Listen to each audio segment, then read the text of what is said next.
King of Gods. By Fast Food Restaurant, Kabanata 1169. Napapaligiran.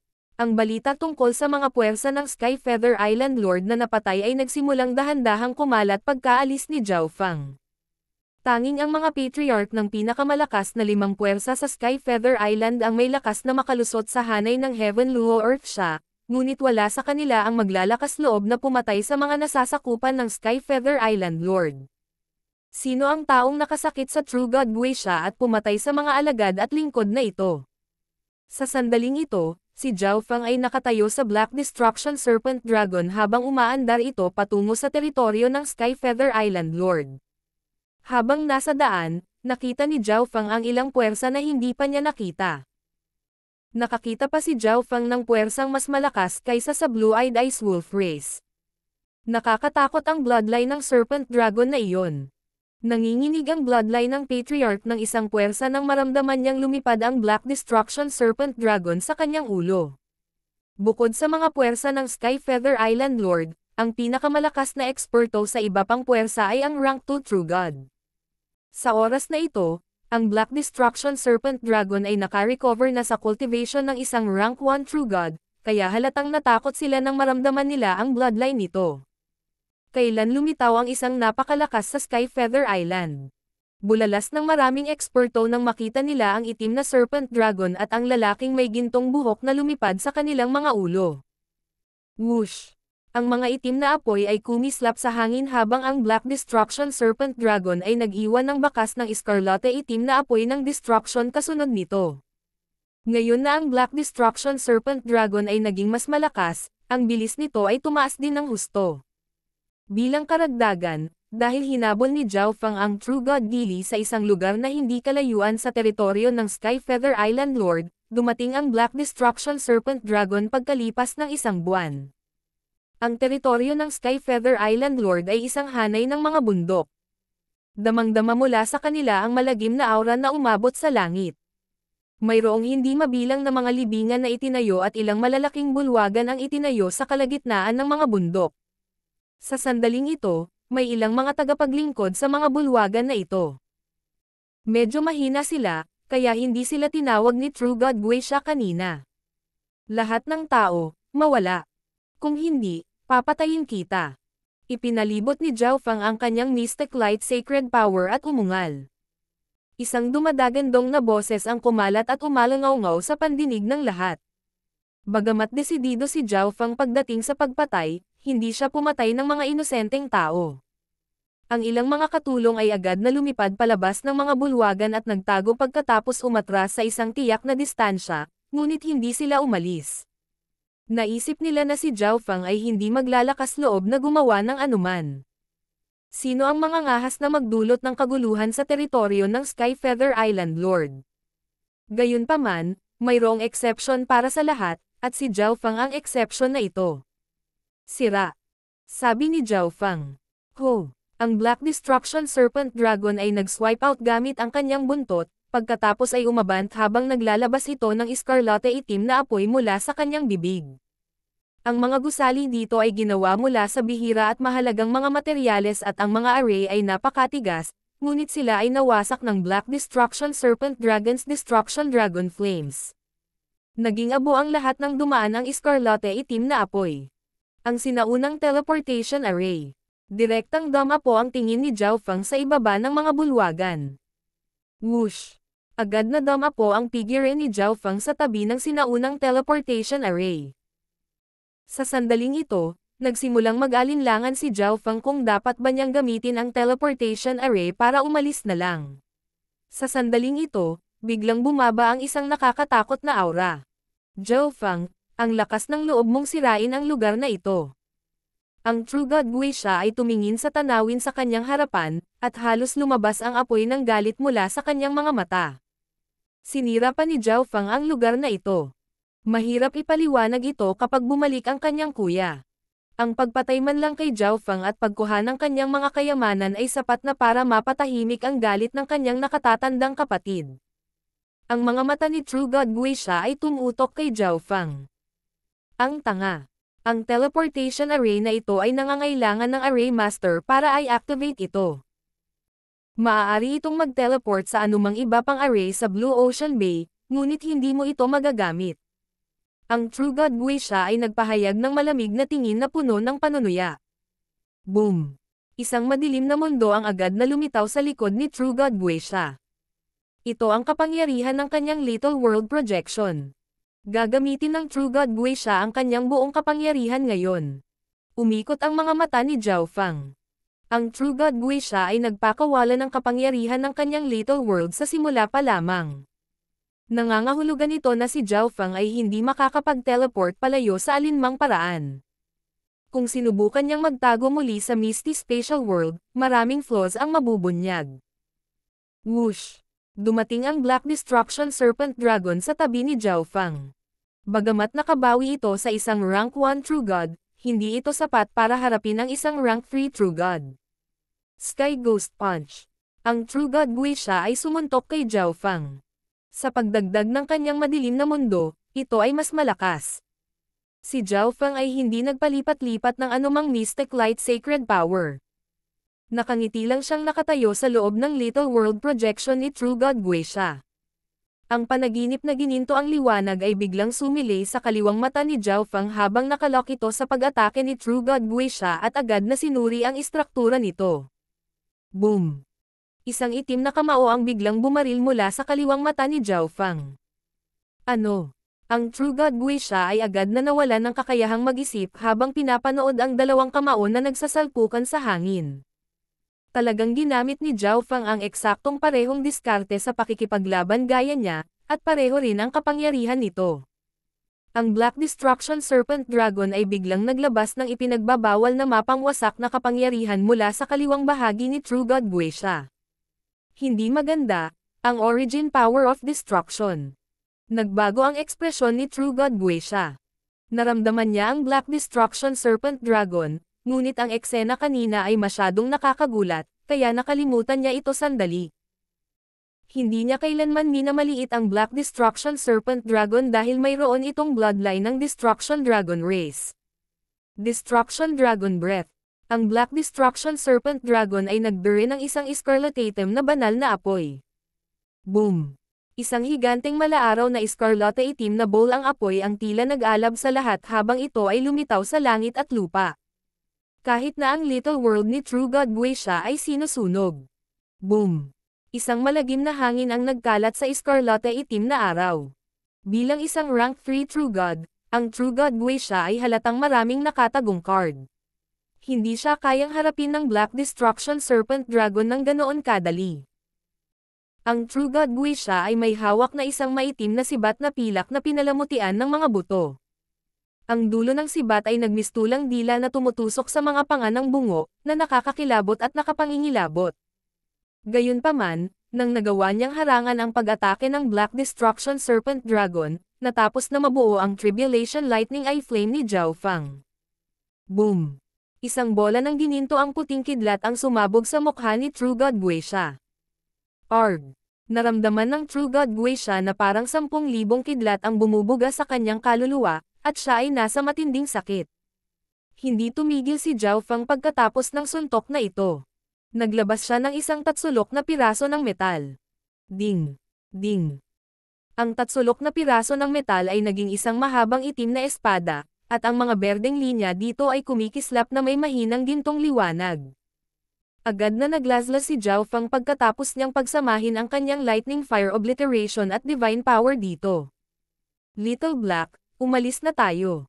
Inilagay ni Zhao Fang ang Black Destruction Serpent Dragon sa Misty Spatial World, pagkatapos ay hinawakan ang whirlpool sa misteryosong gininto ang bola kaya nag-teleport siya sa Ancient Dream Realm. Ginamit lamang ni Zhao Fang ang kakayahan ng pagkopya ng kanyang kaliwang mata upang akitin ang atensyon ng True God Geisha para makapaglabas siya ng isang cycle ng pag-atake. Gayunpaman, kapag nakabawi ang True God Geisha, magkakaroon pa rin siya ng kalamangan. Alam ni Zhao Fang na hindi niya kayang patayin ang True God Geisha. Ngayon lang niya ginawa ang lahat para sabihin sa True God Geisha na hindi siya isang taong maaring Yerokan. Maaari na niyang masira ang True God Geisha, at mapapatay niya ito sa lalong madaling panahon. Kung alam ng True God Geisha kung ano ang makakabuti para sa kanya, aalis siya, ngunit kung gusto pa rin niyang patayin si Zhao Fang, iyon na ang oras ng kanyang kamatayan sa susunod na pagsibol ni Zhao Fang. Arg! Zhao Fang. Ang True God Guisha ay umungal habang inilalabas ang galit sa kanyang puso. Siya ay nasugatan ng Destruction Dragon Breath kanina lang, at ang kanyang kaluluwa noon ay labis na nasugatan ng Tribulation Lightning Eye Flame ni Zhao Fang. Kinailangan din niyang harapin ang Divine Weapon ni Zhao Fang. Mula sa simula hanggang sa huli, siya ay nasa defensive. Gayunpaman, sa sandaling ito, muling nawala si Zhao Fang sa kalawakan. Ang True God Guisha ay hindi makapaghiganti kahit gusto niya. Zhao Fang, pinilit mo akong gawin ito. Ang True God Guisha sumigaw bago umalis. Ang True God Guisha ay naglabas ng isang token pagkatapos umatras ng ilang dosenang libong milya at nagpadala ng mensahe. Lahat ng mga True God expert, pumunta sa lugar na ito. Ang True God Guisha ay hindi pipi. Si Zhao Fang ay nagtago sa dimensyong iyon sa loob ng kalahating taon at muling lumitaw sa sandaling umalis ang True God Guisha. Nangangahulugan ito na nakikita ni Zhao Fang kung ano ang nangyayari sa labas ng mundo. Kaya, ang True God Guisha ay umatras ng ilang dosenang libong milya at tinipon ang lahat ng True God expert ng Sky Feather Island upang ganap na palibutan ang lugar na ito. Hindi siya naniniwala na si Zhao Fang ay maaaring manatili sa pagtatago magpakailanman. Ang ilan sa mga taong ito ay dalubhasa sa Dao of Space, kaya maaari pa nilang mahanap ang isa sa mga pagkukulang ni Zhao Fang o pigilan si Zhao Fang na bumalik sa hindi kilalang dimensyong iyon sa susunod na pagkakataon. Sa sandaling makumplito ng True God Guisha ang lahat ng iyon, ang teleportation array sa ilalim ng iskarlate itim na apoy ng dragon ay kumislap na may isang pilak na liwanag, at isang puting figure ang lumitaw. Guisha, anong nangyayari? Ang taong ito ay nakasuot ng puting damit at may malamig na ekspresyon. Puti ang buhok niya, pero hindi naman siya masyadong matanda. Nanginig ang katawan ni True God Guisha nang makita ang taong ito. Bumalik na ang kuya niya. Isang kakaibang kaguluhan ang biglang lumitaw sa kalawakan. Bahagyang itinaas ng Sky Feather Island Lord ang kanyang ulo, at isang malamig na liwanag ang sumilay sa kanyang mga mata habang nakatingin siya sa lugar kung saan lumitaw ang kakaibang kaguluhan sa kalawakan. Ang puso ni Zhao Fang ay hindi nakakalma sa Ancient Dream Realm. Nagbalik na ang Sky Feather Island Lord. Noong una ay inakala ni Zhao Fang na ang big brother ng True God Guisha at True God Gili ay isang matandang lalaki, ngunit ito ay isang kabataan. Nangangahulugan ito na siya ay napakatalentado, isang henyo na nakapag-cultivate sa True God rank sa murang edad. Ang Sky Feather Island Lord ay isang rank 4 True God, at siya ang pinakamalakas na tao sa Sky Feather Island. Mukhang hindi na ako makakaalis ng matagal Napangiti si Zhao Fang nang walang magawa. Nagdulot siya ng pagkawasak dito sa pagtatangkang takutin at galitin ang True God Guisha. Hindi niya inaasahan na babalik ang Sky Feather Island Lord. Kahit na ang pagkakaiba sa pagitan ng Ancient Dream Realm at Ancient Desolate Realm of Gods ay hindi masyadong malaki, si Zhao Fang ay hindi maaaring manatili dito magpakailanman. Ang landas ng martial arts ay malayang gumala at hindi matakot sa panganib o panganib. Sa sandaling ito, si Zhao Fang ay ganap na napapalibutan. Kung hindi siya maglalakas loob na umalis, ito ay lubos na makakaapekto sa kanyang kaisipan, at maaari itong maging problema kapag sumasailalim sa Lightning Tribulation. Gayunpaman, masyadong maraming problema ang naidulot ni Zhao Fang sa pagkakataong ito. Ang paglabas noong bumalik ang Sky Feather Island Lord ay kapareho ng pagdiretso sa kanyang kamatayan. Ang True God experts ng Sky Feather Island ay nagtungo sa lugar na ito. Sila ay orihinal na hindi nasisiyahan sa utos ni True God Guisha, ngunit agad silang wala ng hindi pagkakasundo nang makita nila ang Sky Feather Island Lord. Ang mga True God experts sa gitna nila na nagdadalubhasa sa mga spatial na batas at arrays sa lalong madaling panahon ay nag-set up ng isang ipinagbabawal na hanay na sumasaklaw ng ilang dosenang libong milya. Ilang dosenang tao ang lumutang sa himpapawid na 10,000 milya ang layo. Lahat sila ay mga True God experts. Kung magtagumpay ito, hindi kita ay trato ng masama. Ang Sky Feather Island Lord ay may malamig na ekspresyon. Walang makapagsasabi kung ano ang iniisip niya. Ang True God Skyfire ay naruroon din, ngunit ang Sky Feather Island Lord ay hindi nag-abala sa kanya kahit na pagkatapos niyang ipaliwanag ang lahat. Ang Panginoon ng isla ay masyadong mapanghamak. Napuno rin ng takot at pag-aalala ang puso ni True God Skyfire nang makita ang eksenang ito. Hindi niya inaasahan na si Zhao Fang ay magdudulot ng labis na kaguluhan sa kanyang sarili. Matatapos na ang buhay ko, at babagsak din ang Blazing Fire Golden Ship Race. Maaaring ito ang dahilan kung bakit masyadong hinamak ang Sky Feather Island Lord para kumilos laban sa akin. Napabuntong hininga ang True God Skyfire sa kanyang puso. Zhao Fang, hindi ka makakatakas kapag nagpakita ka ulit kahit na may pakpak ka. Ang True God Guisha ay may malupit na ekspresyon. King of Gods, Kabanata 1170. God Realm Sacred Land. Umupo si Zhao Fang sa tuktok ng isang bundok sa loob ng Ancient Dream Realm. Kidlat at gintong liwanag ang kumislap sa kanyang katawan. Ilang mahalagang mapagkukunan at God Crystals ang inilagay sa kanyang harapan at hinihigop sa kanyang Sacred Power Whirlpool. Ang maliwanag na gininto ang araw sa di kalayuan ay nagradiated ng nagninangas na mga sinag ng liwanag sa katawan ni Zhao Fang, na nagpapataas ng bilis ng kanyang cultivation. Sa isang tiyak na sandali, ang katawan ni Zhao Fang ay naglabas ng isang gintong kidlat na nag-iwan ng hindi mabilang na mga marka ng pagkapaso sa paligid niya. Weng!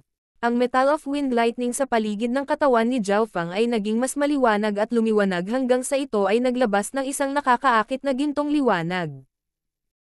Sa sandaling ito, si Zhao Fang ay parang gininto ang araw na sumasalubong sa araw sa kalangitan, ngunit ang liwanag na nagmumula kay Zhao Fang ay nagsimulang dahan-daang maglaho at umatras sa katawan ni Zhao Fang. Ang 5 Elemental Wind Lightning Technique ay nakalusot sa huling yugto ng Metal of Wind Lightning. Nagliwanag ang mga mata ni Zhao Fang habang siya ay nagpakawalan ng hininga.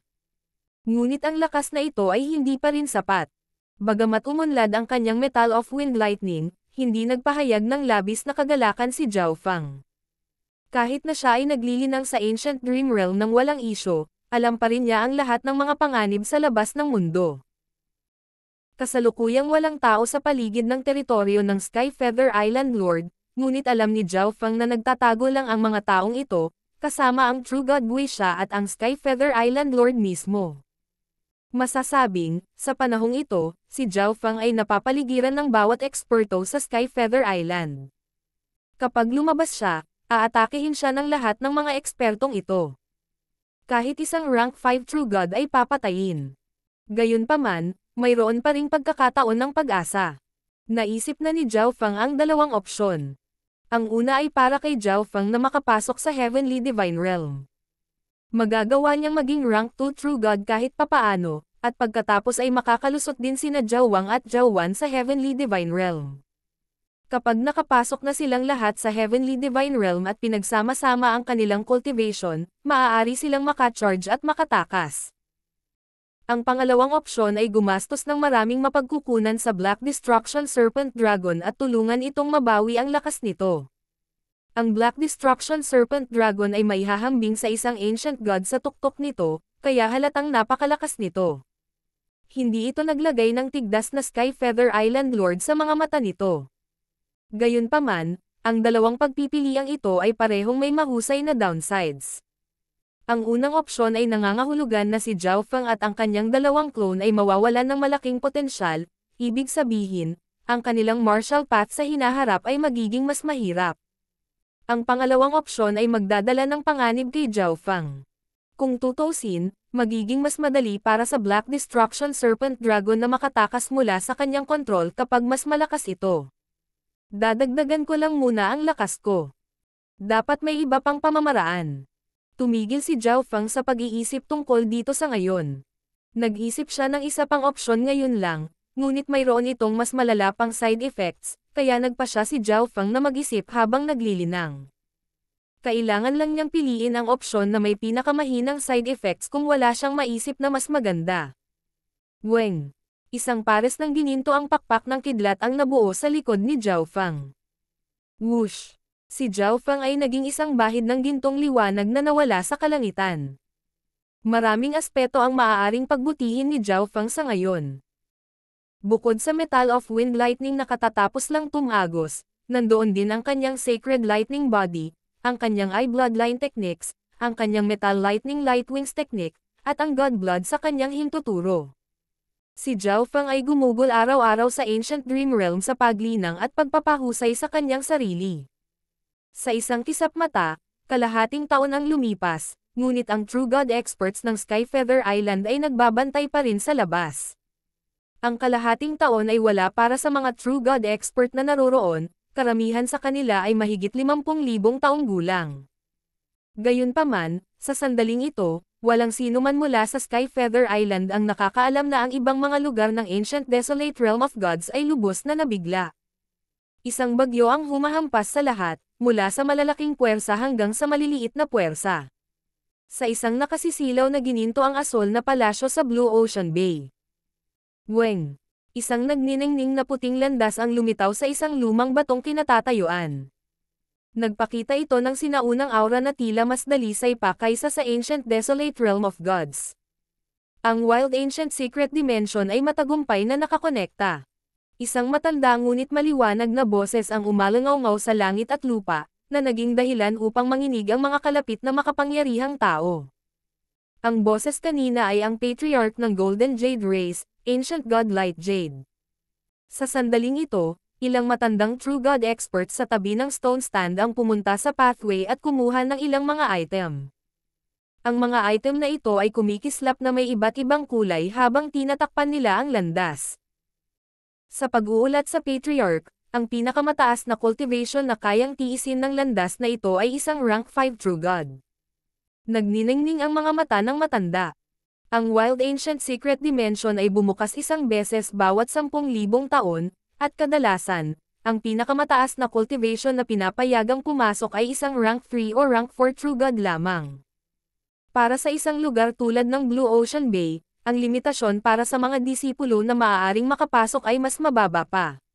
Malamang, 30 milyong taon na ang nakalilipas, ang rank 5 True Gods mula sa iba't ibang puwersa sa Ancient Desolate Realm of Gods ay pumasok, at mula noon, ang pinakamataas na cultivation na pinapayagang pumasok ay isang rank 4 True God. Gayunpaman, sa hindi malamang dahilan, ang pathway sa pagkakataong ito ay nagpapahintulot sa rank 5 True Gods na makapasok kahit sa isang lugar tulad ng Blue Ocean Bay. Kahit ang rank 5 True Gods ay pinapayagang pumasok. Malaki.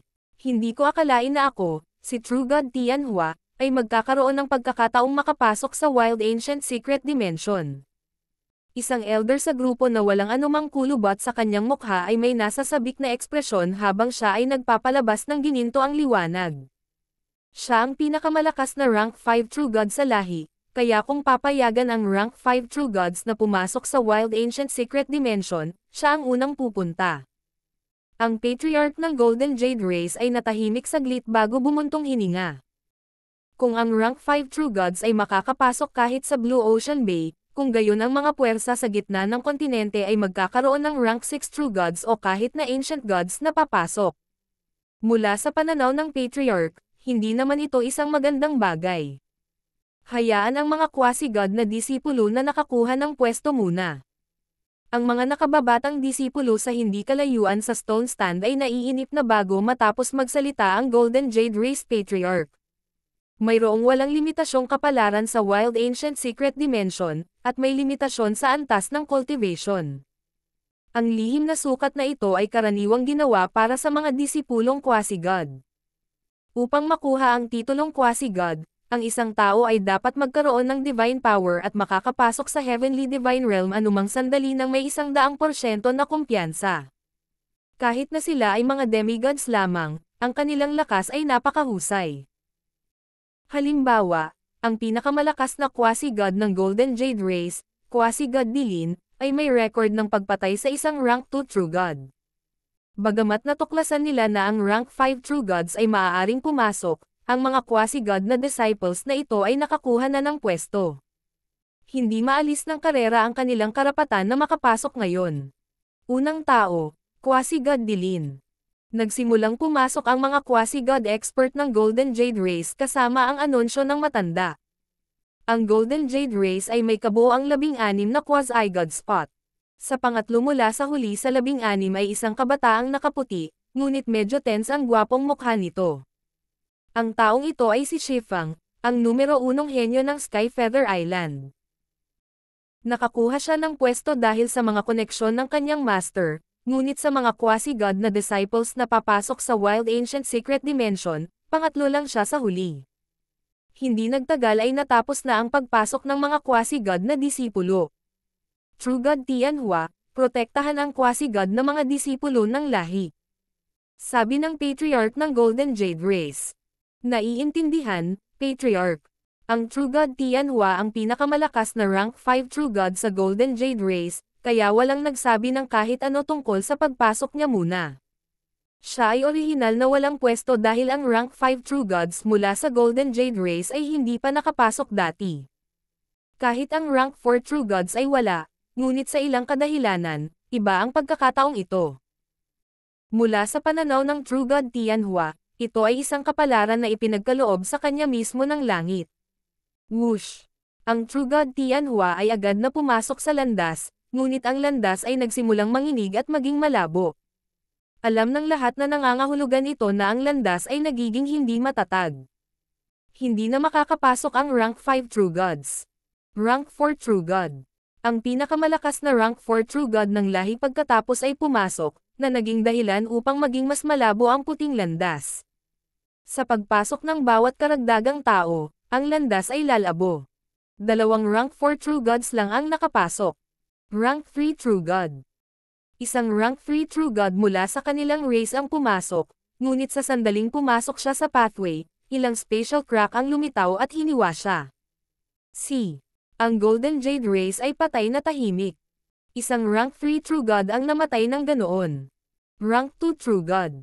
Ang rank 2 True God na nakakuha ng pwesto ay maingat na pumasok at matagumpay na nalampasan ito. Huminto lang ang Golden Jade Race sa pagpapadala ng mga tao nang tuluyang nawala ang pathway. Napagtanto ng ilan sa mga nakatatandang True Gods na ang bilang ng mga tao mula sa Golden Jade Race na nakapasok sa Wild Ancient Secret Dimension ay halos doble kaysa sa huling pagkakataon.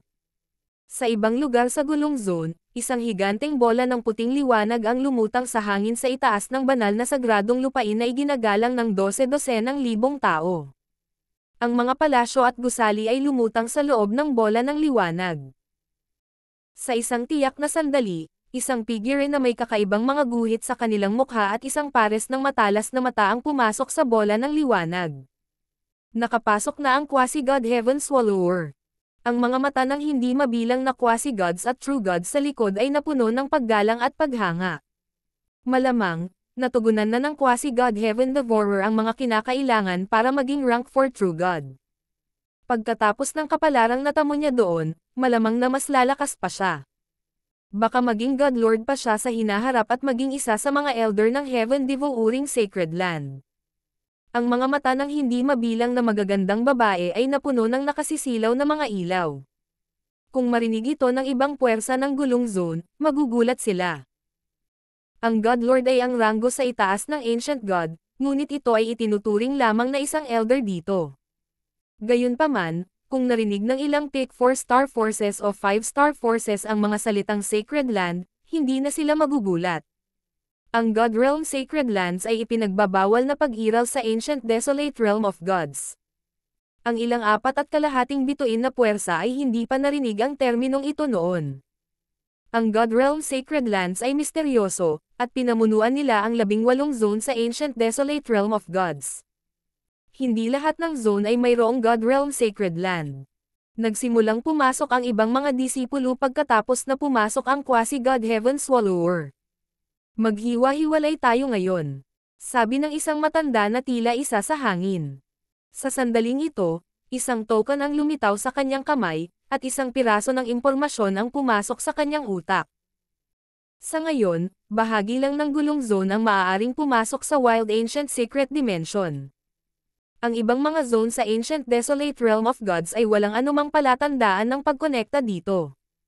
Malaking pagbabago ang ekspresyon ng matanda matapos malaman ang mahalagang balitang ito.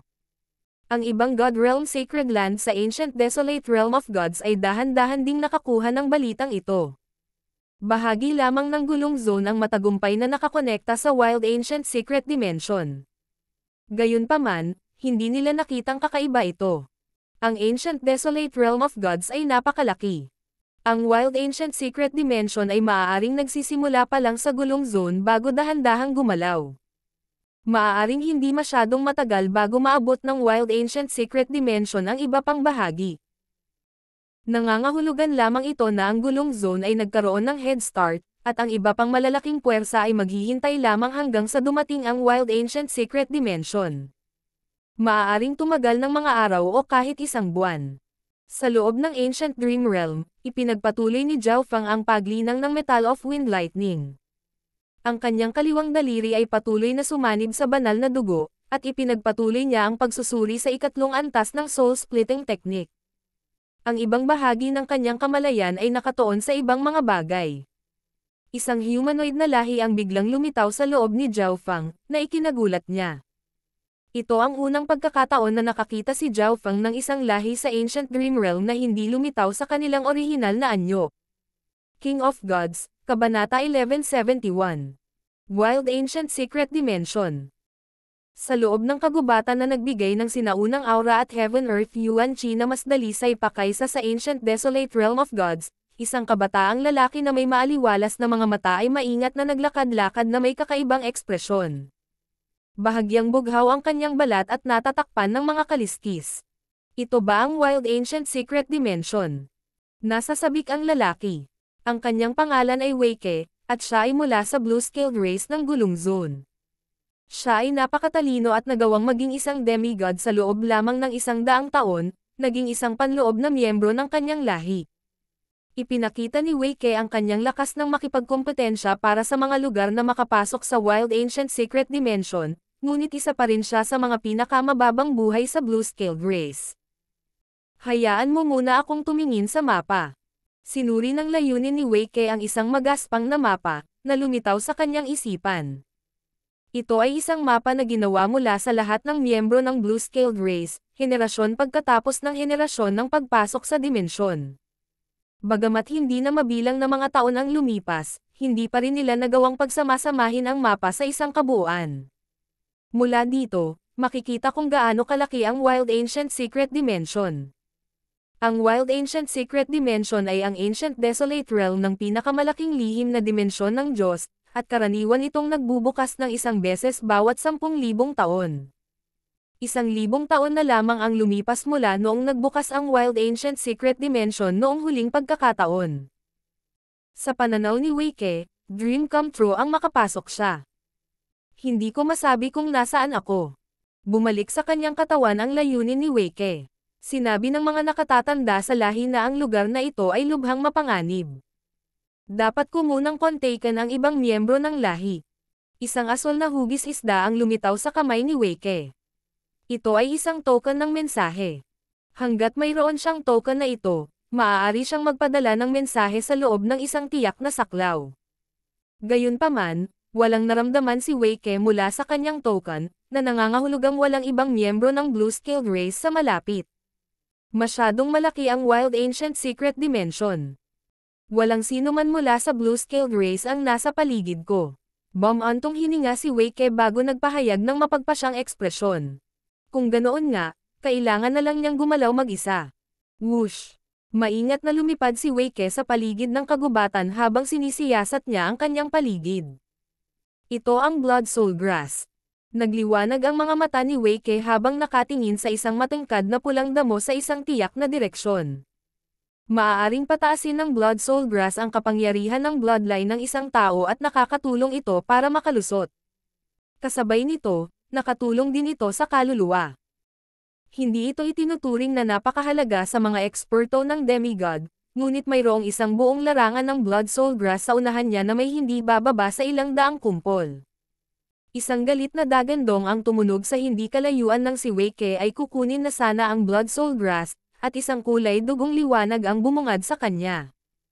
Ang isang espada ay agad na lumitaw sa mga kamay ni Wei Ke habang siya ay nagpadala ng isang alon ng tubig sa di kalayuan, na pumutol sa ilang mga puno at itinapon ang mga ito sa kulay dugo na liwanag.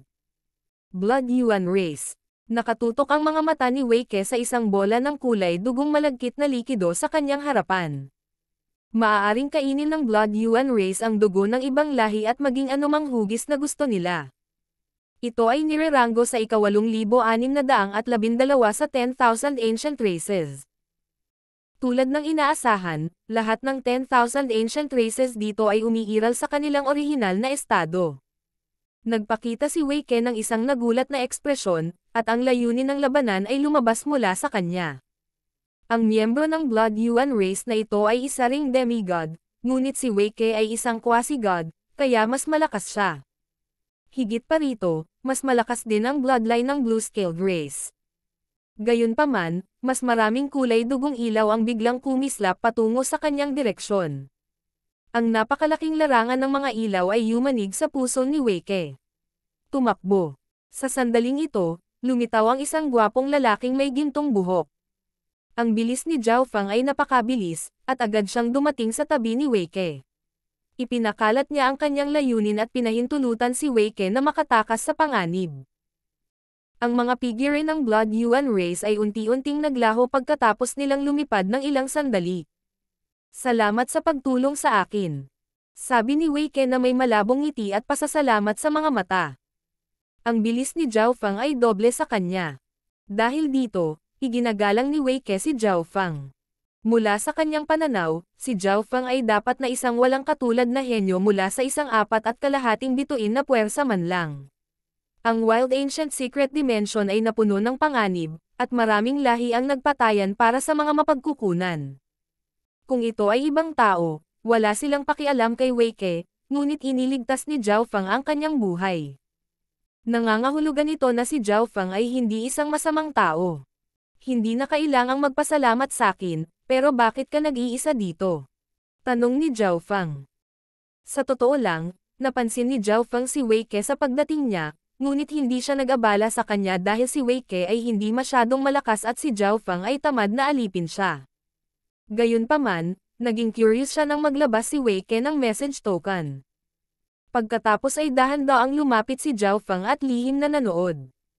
Sinadya pa ni Zhao Fang na iset up ang Blood Yuan race ngayon lang din. Hindi ka rin ba nag-iisa? Kakaibang tanong ni Wei Ke bago idinagdag. Ang mga pumapasok sa Wild Ancient Secret Dimension ay ini-teleport sa mga random na lugar. Walang magagawa tungkol dito. Mula sa pananaw ni Wei Ke, ang pangalawang bahagi ng pangungusap na iyon ay ganap na walang silbi, ngunit naging sanhi ito ng mga alon na dam-aloy sa isip ni Zhao Fang. Wild Ancient Secret Dimension. Medyo narinig ni Zhao Fang ang tungkol sa lihim na sukat na ito sa Exchange Spiritual Hall. Ito. Ang Wild Ancient Secret Dimension. Gustong itanong ni Zhao Fang ang tanong na ito ngunit hindi niya ginawa. Kung ang Ancient Dream Realm talaga ay ang Wild Ancient Secret Dimension at tinanong ito ni Zhao Fang, iisipin ni Wei Ke na si Zhao Fang ay isang tanga.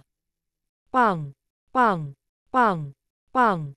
Saglit na kumaibot ang kaliwang mata ni Zhao Fang bago huminahon. Ang pangalan ko ay Wei Ke. Payag ka bang makipagtambalan sa akin kahit saglit? Tanong agad ni Wei Ke. Walang ibang kahulugan ang makikita sa maaliwalas niyang mga mata. Narinig lamang niya ang panganib sa Wild Ancient Secret Dimension, ngunit hindi pa niya ito nakita noon. Kung hindi dahil tinulungan siya ni Zhao Fang, baka napatay na siya. Habang nag-aalok ng kanyang imbitasyon, sinimulan ni Wei Ke na maramdaman ang paglilinang ni Zhao Fang. Mukhang hindi ito masyadong mataas, ngunit ang bilis ni Zhao Fang ay mas mabilis kaysa sa kanya. Ang pangalan ko ay Zhao Fang. Mas ligtas magsama-sama. Isang mahinang ngiti ang ipinakita ni Zhao Fang. Siya ay orihinal na nagplano lamang na kumuha ng ilang impormasyon mula kay Wei Ke at umalis, ngunit si Wei Ke ay simple at walang anumang masamang layunin. Niyayapan niya si Zhao Fang na magtulungan kaagad. Hindi pa rin makapaniwala si Zhao Fang na ang lugar na ito ay ang Wild Ancient Secret Dimension, kaya pinaplano niyang makipagtulungan sandali kay Wei Ke para makita kung ano ang nangyayari. Kung ang Ancient Dream Realm ay talagang Wild Ancient Secret Dimension, nangangahulugan iyon na ang mga henyo ng Ancient Desolate Realm of Gods ay ninakawan ang sarili niyang mga mapagkukunan. Hindi siya uupo lang doon at walang gagawin. Ang Ancient Dream Realm noon pa man ay isang lugar na eksklusibong ninakawan ni Zhao Fang, ngunit ngayon, hindi mabilang na mga henyo ng Ancient Desolate Realm of Gods ang pumasok. Napakataas ng lakas ni Brother Zhao. Dapat ay isa kang peak expert mula sa 4.5 star power, tama ba? Nakangiting tanong ni Wei Ke at itinuring si Zhao Feng bilang isang kaibigan. Ayos lang ako, pero hindi masyadong malakas ang puwersa sa likod ko. Sabi ni Zhao Feng. Ang tanging puwersa sa likod niya ay ang Blazing Fire Golden Ship Race, na maituturing na napakahina. Wei Ke, dito na tayo. Nararamdaman ko ang isang lubhang mapanganib na aura sa direksyon na iyon. Sabi ni Zhao Feng. Sa katotohanan, ang lugar na ito ay teritoryo ni Zhao Feng. Kung pumunta siya doon kasama si Wei Ke, ito ay katulad ng pagtulong sa isang tao na magnakaw ng kanyang sariling mga mapagkukunan. Higit pa rito, ang mga lahi na inalipin niya doon ay hindi aatake kay Zhao Feng, na maghay-hinala kay Wei Ke. Sige.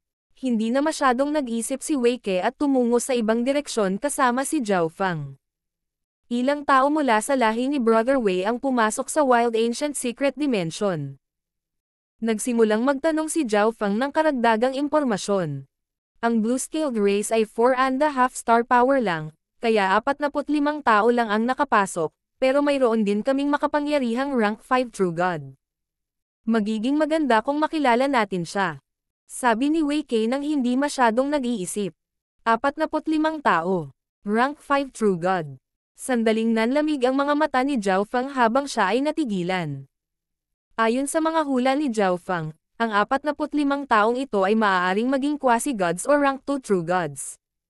Hindi niya inaasahan na papasok din ang rank 5 True Gods. Ang rank 5 True Gods ay mas malakas pa kaysa sa Sky Feather Island Lord. Zhao Feng, mag-ingat ka. Biglang umungal si Wei Ke, at ang espada sa kanyang kamay ay naglabas ng alon ng tubig habang siya ay sumusugod sa isang Skyfire Lightning Ape. Ang Skyfire Lightning Ape na ito ay malinaw na hindi ang inalipin ni Zhao Feng. Ito ay mas malakas. Naabot na nito ang pinakamataas na antas ng rank 1 True God. Medyo malamig ang ekspresyon ni Zhao Feng. Hindi sapat ang lakas ni Wei Ke para harapin ang Skyfire Lightning Ape at malalagay sa panganib, ngunit hindi masyadong inisip ito ni Wei Ke. Bahagyang binago nito ang impresyon ni Zhao Feng sa Ancient Desolate Realm of Gods. Una niyang inakala na ang lahat sa Ancient Desolate Realm of Gods ay nagmamalasakit lamang sa lakas at kayamanan. Weng! Ipinalibot ni Zhao Feng ang Metal of Wind Lightning at sinugod ito palabas. Bam! Si Zhao Feng ay sumuntok, at isang gintong kamao ng kidlat ang dumapo sa dibdib ng Skyfire Lightning Ape. Hindi naramdaman ni Wei Ke ang tipak ng metal intent na pumasok sa katawan ng Skyfire Lightning Ape at napinsala ng husto ang mga internal organs nito.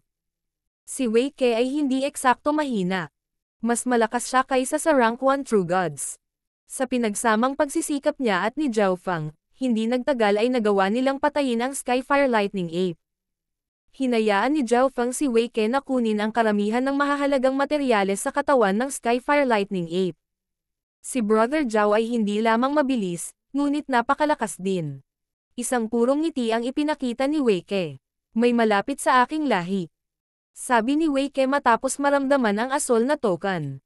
Matapos kumpirmahin ang direksyon, nagsimulang kumilos sina Wei Ke at Zhao Feng at hindi nagtagal ay nakilala ang ilan pang miyembro ng lahi ni Wei Ke. Galing ka sa Blue-Scaled Race. Isang lalaking nakadilaw na may matalim na kilay at mayabang na ekspresyon ang sumulyap kay Wei Ke. Hu Cheng, ang taong ito ay talagang mula sa Blue-Scaled Race, ngunit ang taong katabi niya ay hindi. Sabi ng isang magandang babae katabi ng lalaking na nakadilaw. Siya ay may mga asol na linya sa kanyang malambot na balat, at ang kanyang katawan ay proporsyonal. Big Brother Hu Cheng, ako si Wei Ke. Buti na lang nakita kita dito. Tuwang-tuwa si Wei Ke habang nakatayo siya sa tabi ni Hu Cheng at Malingshi. Wei Ke, walang problema kung sumama ka sa amin, ngunit hindi namin alam kung saang lahi ang taong ito, at nasa peak stage lang siya ng Mystic Light Realm. Bilang isang malakas na miyembro ng Blue-Scaled Race, halatang hindi maiiwan ni Hu Cheng ang iba pang miyembro ng kanyang lahi, ngunit ang kanyang tingin kay Zhao Feng ay puno ng pang-aalipusta. Hindi niya naintindihan kung saang puwersa galing si Zhao Feng. Bakit nila siya hahayaan, na nasa peak stage pa lang ng Mystic Light Realm, sa Wild Ancient Secret Dimension? Ang lahat mula sa blue-scaled race na pumasok sa Wild Ancient Secret Dimension ay hindi bababa sa isang quasi-god o isang rank 2 true god. Gayunpaman, pagkatapos pag-isipan ito, maaaring dahil ang lahi ni Zhao Fang ay masyadong mahina. Ang lahat ng kanilang mga quasi-gods at true gods ay pumasok na, ngunit mayroon pa ring natitirang mga spot. Big Bro Hu Cheng, nakilala ko si Zhao Fang noong una akong dumating. Mas malakas siya kaysa sa akin. Simpleng sabi ni Wei Ke. Hihihi, pwede naman siyang sumama sa atin. Ngumiti si Ma Lingxi at sinabi. Mula sa kanyang pananaw, sinabi lang iyon ni Wei Ke dahil gusto niyang alagaan si Zhao Fang. Paano magiging mas malakas ang isang peak mystic light realm kaysa sa isang quasi-god? Kung sabihin man ni Lingxi, maaari siyang sumama sa atin, ngunit kailangan mo ring gampanan ang iyong papel kung tayo ay nahaharap sa anumang panganib. Bahagyang nagninangas ang tingin ni Hu Cheng kay Ma Lingxi. Pagkatapos ay tumingin siya kay Zhao Fang nang may panghahamak. Sa kanyang paglilinang, malamang na malapit nang mamatay si Zhao Fang, kaya hindi mahalaga kung sumama siya sa kanila o hindi. Ang pangunahing iniisip niya ay kay Ma Lingxi. Kahit na hindi si Ma Lingxi ang numero 1 kagandahan sa kanilang race, napakaganda niya. Si Hu Cheng ang pinakamalakas sa kanilang 4 na grupo, at maaari niyang ipakita kay Ma Lingxi mamaya at makuha ang puso nito.